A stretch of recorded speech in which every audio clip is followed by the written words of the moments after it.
ইসলামী আন্দোলন বাংলাদেশ খাজুরা থানা শাখা কর্তৃক আয়োজিত আজকের সম্মেলনের সম্মানিত সভাপতি শ্রদ্ধাভাজন ওলামায়ে কেরাম, সর্বস্তরের ইসলাম প্রেমিক দেশপ্রিয় ভাইয়েরা আমার, ভাই মাইকটা কমান, আল্লাহর রাস্তায় মাইকটা কমান, একেবারে কমান কমান।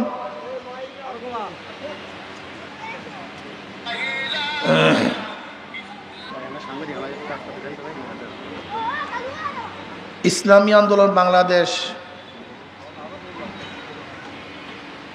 কি ও কেন এ বিষয়ে আমরা অনেকেই জানি না, অনেকে জানার চেষ্টাও করি না, বরং অন্য অন্য রাজনৈতিক দলের মতোই মনে করি ইসলামী আন্দোলন বাংলাদেশের রাজনৈতিক সংগঠন। অন্য অন্য রাজনৈতিক দলগুলি যেরকম মিথ্যার পাহাড় করে মিথ্যার ফুল ঝুড়ি দিয়ে আমাদেরকে ভোট গ্রহণ করার চেষ্টা করে, ইসলামী আন্দোলন বাংলাদেশ তদ্রূপ আমাদেরকে বিভিন্ন আশার বাণী শোনাবে, যখন নির্বাচিত হয়ে যাবে টুনটুনা টুনটুন। এটা আমরা অনেকেই ধারণা করি। আসলে ইসলামী আন্দোলন বাংলাদেশ এবং অন্য অন্য সংগঠনের মধ্যে আসমান এবং জমিনের পার্থক্য। ইসলামী আন্দোলন বাংলাদেশ বিশ্বাস করে শুধু দেশ, দল এবং নেতা পরিবর্তনের মাধ্যমে মানুষের শান্তি আসতে পারে না। এরা মনে করে যে দেশ বারবার পরিবর্তন হয়েছে, বারবার ব্রিটিশ 200 বছর শোষণ করেছে, ব্রিটিশদের বিরুদ্ধে আমরাই আন্দোলন করে দেশকে স্বাধীন করেছিলাম, ভেবেছিলাম এবার মানুষ মুক্তি পাবে, শান্তি পাবে। ব্রিটিশ চলে গেছে কিন্তু মানুষের মুক্তি মিলে নেই, বৈষম্য দূর হয় নাই, মানুষ শান্তি পায় নাই। ভেবেছিলাম মুসলমানদের জন্য আলাদা ভূখণ্ড করতে পারলে আমরা শান্তি পাবো, মুক্তি পাবো। আবার মুসলিম লীগের নেতৃত্বে আমরা পাকিস্তান নামে একটা দেশ গড়েছিলাম, ভেবেছিলাম এবার শান্তি পাবো, মুক্তি পাবো, বৈষম্য দূর হবে। কিন্তু পশ্চিম পাকিস্তানের লোকগুলি পূর্ব পাকিস্তানের সাথে বৈষম্য দূর করতে পারে নাই, সাম্যতা রক্ষা করতে পারে নাই। আবার 71 ভেবেছিলাম পশ্চিম পাকিস্তান থেকে যদি আলাদা হতে পারি, স্বাধীন হতে পারি, তাহলে আমরা মুক্তি পাবো, শান্তি পাবো। আবার আন্দোলন করে বাংলাদেশ নামে একটা দেশ অর্জন করেছিলাম, ভেবেছিলাম বৈষম্য দূর হবে। কিন্তু 71 থেকে 2024 পর্যন্ত যারাই ক্ষমতায় ছিল, যেই দলই শাসন করেছে, কিন্তু বৈষম্য দূর করতে পারে নাই। আবার 2024-এ জুলাই আগস্টের বিপ্লব হলো, বৈষম্য বিরোধী আন্দোলন, বৈষম্য দূর করো, বৈষম্য চাই না। কিন্তু আমরা কি দেখলাম, 5 তারিখের পর থেকে এই পর্যন্ত এখনো বৈষম্য দূর হয় নাই, জুলুম অত্যাচার বন্ধ হয় নাই, চাঁদাবাজি এখনো চলছে, খুন খারাপি হচ্ছে, দখলদারি চলছে, দুর্নীতি আগের মতোই চলমান, ঘুষ বাণিজ্য চলতেছে। এর কারণটা কি? আমি জ্ঞানী বাবাদেরকে বলবো, জ্ঞানী মাদেরকে বলবো, যারা জ্ঞানহীন, জ্ঞান শূন্য, জ্ঞান পাপী, তাদের কাছে আমার বক্তব্য নাই। আমি সংক্ষিপ্তভাবে ব্রিটিশ থেকে এই পর্যন্ত সংক্ষিপ্তভাবে ইতিহাস টেনে নিয়ে এসেছি। প্রত্যেকটা আন্দোলনের যৌক্তিক দাবি ছিল মানুষের অধিকারকে রক্ষা করা, অধিকারকে ফিরিয়ে দেওয়া। কিন্তু এত আন্দোলনের পরে অধিকার পাচ্ছি না কেন? বৈষম্য দূর হচ্ছে না কেন? দুর্নীতি বন্ধ হচ্ছে না কেন? এটা মাথার মধ্যে যদি একবার ঢুকাতে পারেন, তাহলে সমস্যার সমাধান হবে ইনশাআল্লাহ। ধরে নেন একজনের নাম এ, একজনের নাম বি, একজনের নাম সি। এও চোর, বিও চোর, সিও চোর। ক্ষমতায় আছে এ, সে কি করবে? কথা বলেন। আবার আন্দোলন করলাম, সংগ্রাম করলাম, হটাও এ, বসাও বি, সে কি করবে? আন্দোলন সংগ্রাম হরতাল, হটাও বি, বসাও সি, সে কি করবে? কারণটা কি? কারণটা বুঝতে হবে। এ চলে গেছে, বি চলে গেছে, সি চলে গেছে, কিন্তু নীতি আদর্শ চলে যায় নাই। ওসি সাহেব পরিবর্তন হয়, কিন্তু ঘুষ সাহেব ওই চেয়ারেই থাকে। আর ডিসি সাহেব ট্রান্সফার হয়, কিন্তু দুর্নীতি সাহেব ওই বিল্ডিং এর মধ্যেই লুকানো থাকে। এর কারণটা কি? মাদার গাছ লাগিয়ে আমে আশা করা যায় না। আমাদের শায়খ মুর্শিদ নব্বরুল্লাহ মারকাদা বলেছেন, মাদার গাছ লাগিয়ে আমের আশা করা চোরের মাধ্যমে চুরি বন্ধ হয় না, ডাকাতির মাধ্যমে ডাকাতি বন্ধ হওয়া সম্ভব না, দুর্নীতিবাজ কোনোদিন দুর্নীতি বন্ধ করতে পারে না। আপনারা এর পরিবর্তে বি, বির পরিবর্তে সি, সির পরিবর্তে ই বসাবেন, অথচ নীতি ও আদর্শে পরিবর্তন করবেন না। জীবনভর আন্দোলন কর্ম সংগ্রাম করবেন, কিন্তু আপনার উদ্দেশ্য বাস্তবায়ন হবে না। এই জন্য আমাদের শায়খ মুর্শিদ নব্বরুল্লাহ মারকাদা স্পষ্ট বলেছেন, শুধু নেতা নয়, নীতির পরিবর্তন চাই। শুধু নেতা পরিবর্তন করলে হবে না, নীতির পরিবর্তন চাই। আল্লাহ পাক নিজেই বলেছেন, কু আনফুসাকুম ওয়া আহলিকুম নার, নিজে আগে বাঁচো, তারপর সমাজকে বাঁচাও, আহালকে বাঁচাও। তুমি নিজে আগে ভালো হও, তারপর ভালো বানাবার চেষ্টা করো। আপনার নেতাকে সবচেয়ে বড় লুচ্চা। আপনি কাকে নেতা মানছেন? সবচেয়ে বড় ডাকাত। আপনি কাকে নেতা মানছেন? যে সবসময় মদ পান করে ভূত হয়ে পড়ে থাকে। আপনি কাকে নেতা মেনেছেন? যার হাতের মধ্যে খুনের রক্ত। আপনি কাকে নেতা মেনেছেন? যে জালেম, অত্যাচারী, লুটেরা, দুর্নীতিবাজ। এরকম দুর্নীতিবাজ, খুনি, ডাকাত নেতাদেরকে যতবার ক্ষমতায় বসাবেন, দুর্নীতি বন্ধ হবে না, হতে পারে না, হবে না। এর জন্য আমরা মনে করি শুধু নেতা নয়, নীতির পরিবর্তন চাই। শুধু নেতা নয়, নীতির পরিবর্তন চাই। কুয়ার মধ্যে আপনি মুদ্রার রেখে যতই পানি সেচ করেন না কেন, পানি পবিত্র হবে না। নেতৃত্বের মধ্যে মুদ্রার মরক, গুন্ডা, বদমাশ, খুনি, ডাকাত এবং ধর্ষকদের বসিয়ে আপনি একটা আদর্শবান রাষ্ট্র কায়েম করতে চান, দুর্নীতিমুক্ত রাষ্ট্র কায়েম করতে চান, মরিচিকার মধ্যে পানি সংগ্রহ করা যেমন অসম্ভব, ওই দুর্নীতিবাজের মাধ্যমে দুর্নীতিহীন রাষ্ট্র স্থাপন করা এইভাবেই অসম্ভব। এটা কোনোদিন সম্ভব না। আপনি কি জানেন ইসলাম হুকুমাত হলে কি হবে? আপনি জানেন? গরিবরা জানিই না। আমাদের বড় সমস্যা গরিব। আমাদের গরিব বন্ধুরা ইসলাম সম্পর্কে জানিই না। যদি ইসলাম ক্ষমতা আসে, আগামী 5-10 বছরের মধ্যে প্রত্যেকটা গরিব দরিদ্র সীমার উপরে চলে যাবে। বর্তমান অর্থনীতি হলো ধনীকে ধনী বানায়, গরিবকে গরিব বানায়। আর ইসলামী অর্থনীতি হলো গরিবকে ধনী বানায়, বড়লোককে ভারসাম্য রক্ষা করে। ধরে নেন আজকে আপনি 5 লক্ষ টাকা ব্যাংকে আনার জন্য যাবেন, ম্যানেজার সাহেব আমাকে 5 লক্ষ টাকা লোন দেন। ম্যানেজার সাহেব কি বলবে? মর্গেজ আছে। বলবে আমি তো গরিব মানুষ, মর্গেজ কোথায় পাবো? ম্যানেজার সাহেব বলবে টাকা তো আপনার জন্য না। টাকা কার জন্য? যার আগের থেকেই 5 লক্ষ টাকা আছে। ব্যাংক তাকে 5 লক্ষ টাকা দেয়। যাকে ব্যাংক দিছে তারই লোন মাফ হয়, তারই ইন্টারেস্ট মাফ হয়। একজন ধনী 4 বার ধনী হয়। আগের থেকে 5 লক্ষ টাকার মালিক, ব্যাংক থেকে 5 লক্ষ টাকা দিছে, 2 বার ধনী। যাকে দিছে তারই লোন মাফ, 3 বার ধনী। যার লোন মাফ হয়েছে তার ইন্টারেস্ট মাফ, 4 বার ধনী। একজন ধনী বর্তমান পুঁজিবাদী অর্থনীতিতে 4 বার ধনী হয়, আর একজন গরিবের পেটের মধ্যে 5টা লাথি পড়ে। আগের থেকে 5 লক্ষ টাকা ছিল না, 1 লাথি। ব্যাংক তাকে 5 লক্ষ টাকা দেয় নাই, 2 লাথি।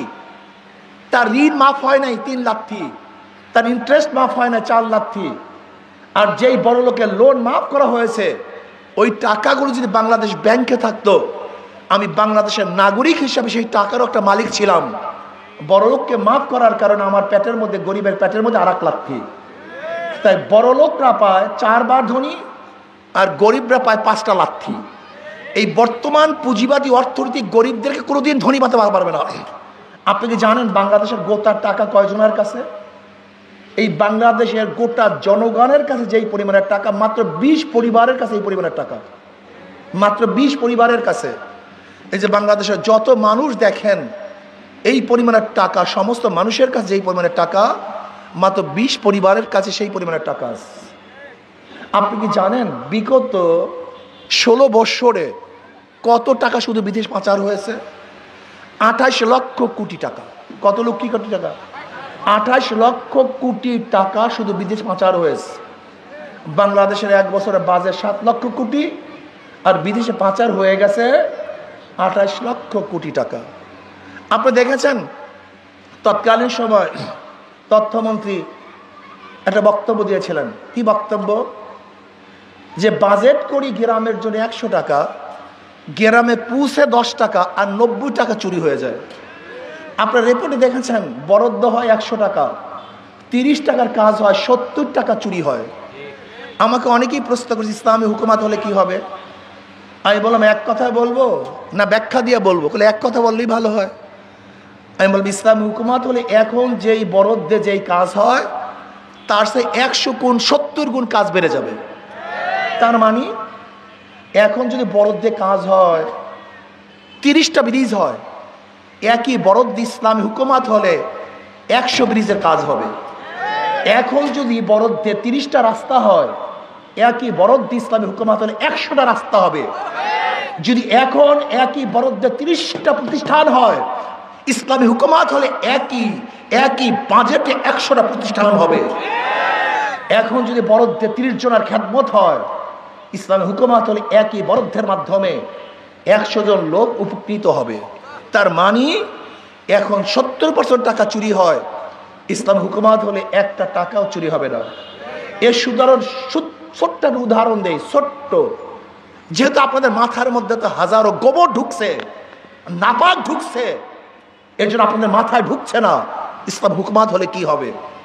আফগানের দিকে তাকান, যেখানে crore crore billion dollar America Afghani টাকা আটকিয়ে রেখেছে, যেখানে সমস্ত দেশ বয়কট করেছে, অর্থনীতি পঙ্গু করার হাজারো চেষ্টা চালিয়েছে, এক যুদ্ধ বিধ্বস্ত এক দেশ, সেখানের অবস্থাটা কি?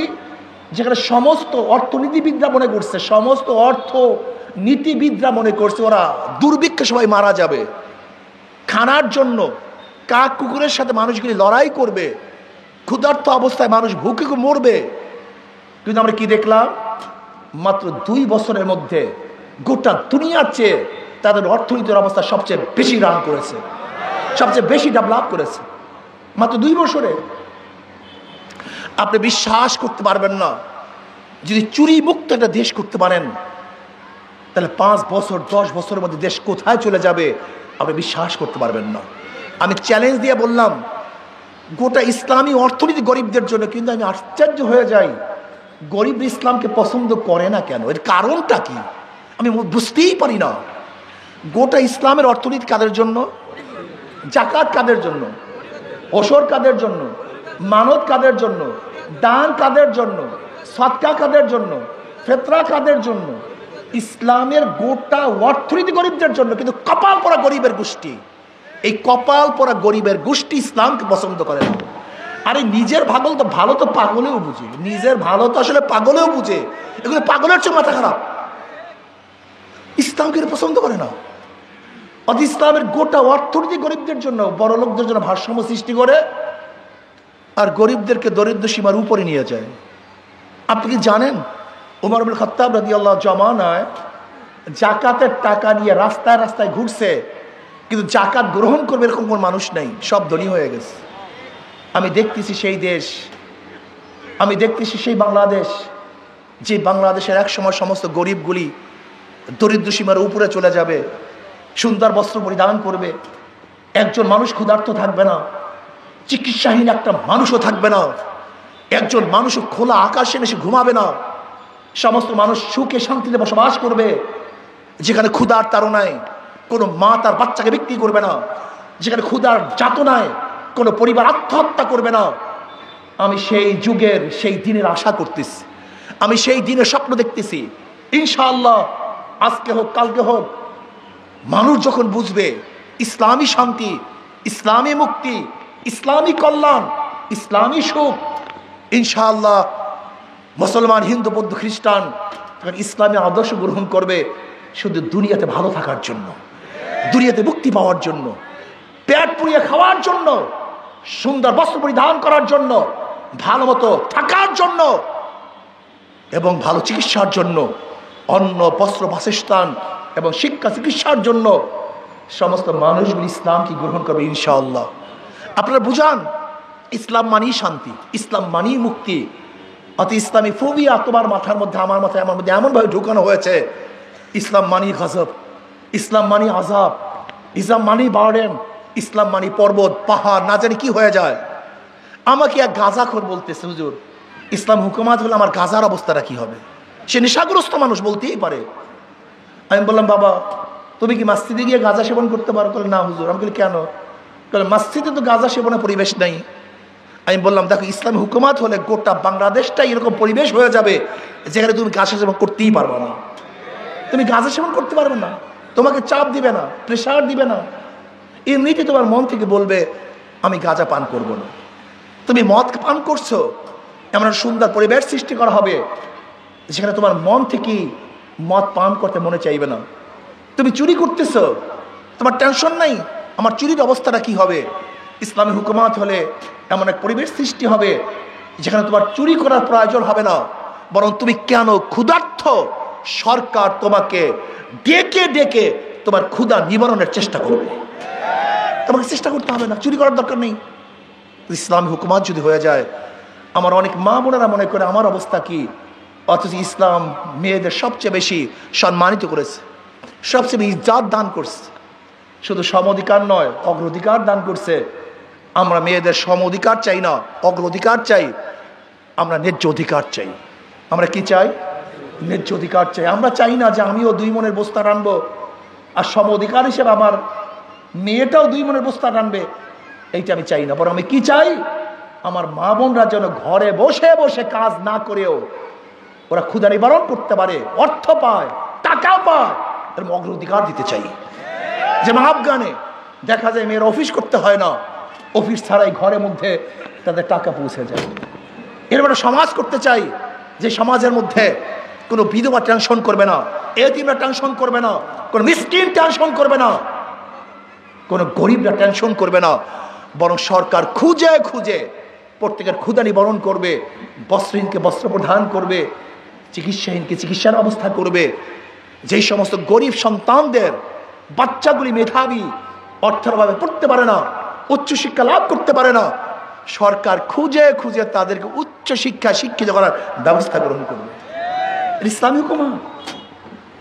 আসুন আজকের থেকে আমরা চিন্তা করি যে আমার ভালো আমাকেই বুঝতে হবে, আমার কল্যাণ আমাকেই খুঁজতে হবে। কাজে কোনো নীতি আদর্শের মধ্যে কল্যাণ নেই, একমাত্র ইসলামের মধ্যেই কল্যাণ, ইসলামের মধ্যেই মুক্তি। আমরা কাউকে নেতা মানি না, আব্রাহাম লিঙ্কনকে নেতা মানি না, কার্ল মার্কস নেতা মানি না, মাও সেতুংকে নেতা মানি না। তোমার আমার নেতা বিশ্বনবী মুস্তাফা। কাজে তার নেতৃত্বে ইসলাম হুকুমাত কায়েম করবে ইনশাআল্লাহ। আল্লাহ আমাকে আমাদের সবাইকে কবুল করে নেন। আর আপনাদের সামনে যে প্রতীক হাত পাকা দেখতেছেন, চমৎকার এক প্রতীক। যারা নৌকা নিয়ে নির্বাচন করে নৌকা চালাতে পারে না, যারা ধানের শেষ নিয়ে নির্বাচন করে নিজে ধান কাটতে পারে না, যারা নাঙ্গল নিয়ে নির্বাচন করে তারা নাঙ্গল বইতে পারে না, যারা চোখ গরুর চাকা নিয়ে নির্বাচন করে তারা গরুর গাড়ি চালাতে পারে না, যারা কুঠার নিয়ে নির্বাচন করে নিজে লাকড়ি ফাটতে পারে না। কিন্তু হাত পাখে এমন এক প্রতীক যে নির্বাচন করে সেও চালাতে পারে, যারা নির্বাচন করে তারাও চালাতে পারে, গরিবরাও চালাতে পারে, ধনীরাও চালাতে পারে, পুরুষরাও চালাতে পারে, মহিলারাও চালাতে পারে। হাত পাখে এমন একটা প্রতীক, কোন প্রতীক বুকে নিয়ে কেউ ঘুমায় না, কিন্তু হাত পাখে এমন একটা প্রতীক ঘুমের সময় বুকের উপরে থাকে। এইটাই শান্তির প্রতীক। ইসলাম আন্দোলন যেরকম শুরুতেই, ইসলামী আন্দোলনের শুরুতেই শান্তি, তার প্রতীকের মধ্যে শান্তি। কাজে ইসলামী আন্দোলন বাংলাদেশ যদি ক্ষমতায় যায় তাহলে সর্বস্তরের মানুষ শান্তি পাবে, মুক্তি পাবে। কাজে আল্লাহ আমাকে এবং আমাদের সবাইকে ইসলামী আন্দোলনের ছায়াতলে ঐক্যবদ্ধভাবে আন্দোলন করে আল্লাহর জমিনে আল্লাহর হুকুমত কায়েম করার তৌফিক দান করেন। আল্লাহুম্মা আমিন। আল্লাহ ফিলিস্তিন মুসলমানদের হেফাজত করেন, জালেমদেরকে হেদায়েত দিয়ে দেন, ওদের কবলে হেদায়েত না থাকলে নমরুদ ফিরআউন সাদ্দাদ ধ্বংস করে দেন। আল্লাহ আপনার জমিনে আপনার হুকুমত ইসলাম হুকুমত কায়েম করে দেন। ইসলাম হুকুমতের জন্য সাহাবায়ে কেরামদের নমুনায় সাহেবে জাদ্দোজাহাদ করার তৌফিক দিয়ে দেন। আল্লাহ হাত পাখাকে বিজয় করে দেন, আল্লাহ হাত পাখাকে বিজয় করে দেন, আল্লাহ হাত পাখাকে বিজয় করে দেন। আল্লাহ আজকে মাহফিলকে আপনি কামিয়াব করে দেন। রব্বির হামহুমা কামা রব্ব